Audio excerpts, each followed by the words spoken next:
Back Pfizer up 1% today to touch its highest level since November after blowing past earnings estimates on the top and bottom line and raising full-year guidance as its cost-cutting efforts continue. Angelica Peoples joins us now for an exclusive interview with Pfizer CEO Albert Bourla. Welcome to you both, Angelica. Hey, Kelly, thanks so much. And Albert, thank you for joining us today. I want to start, like Kelly mentioned, you beat and you raised this quarter, and we're seeing your stock kind of all over the place. So what more do you feel like you need to do to convince investors that you can move forward beyond COVID? We need to have some more quarters of this level of success and execution. This quarter was amazing. We beat by 200 million top line.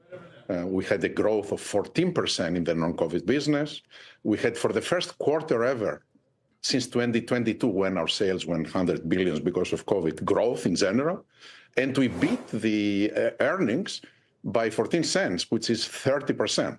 So it's not a small achievement. It is a very, very big achievement. And I'm very, very happy that we were able to do it. But I think we should do it the same in the third quarter and the same in the fourth quarter. Okay, and one of the drugs that did especially well this quarter was Nurtec, that migraine drug that you acquired, but it had struggled in the quarters before this. So what did you do differently to make that drug finally have a good quarter?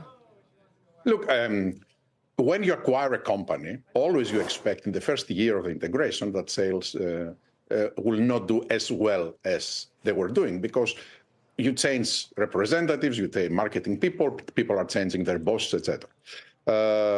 Nurtec now is delivering, and I remind you that Nurtec was the second largest acquisition that we did with Biohaven.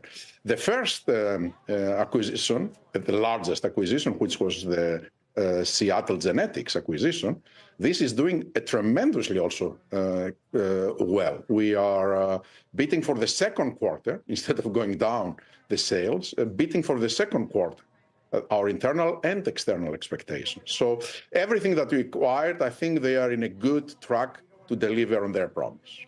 Albert, it's Kelly here. Thanks again for joining us. It's good to see you again.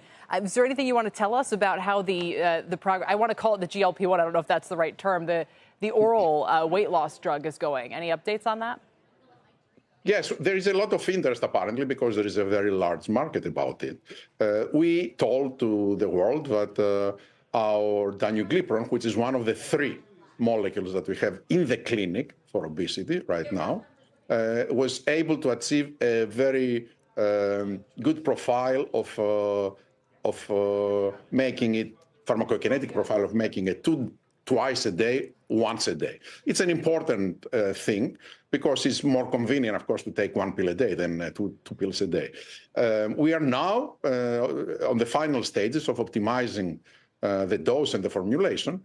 And if things go as well, we will do regulatory studies next year. And I feel like we're sort of entering this new phase where people are talking about the growing obesity landscape and how these different drugs might play different roles. So where do you see pills fitting in to the broader treatment landscape for obesity? Look, the injectables, they cannot treat the 1 billion obese people in the world. You need pills to be able to do that. And right now, the pills, they can achieve a very good profile in terms of efficacy and with very good tolerability.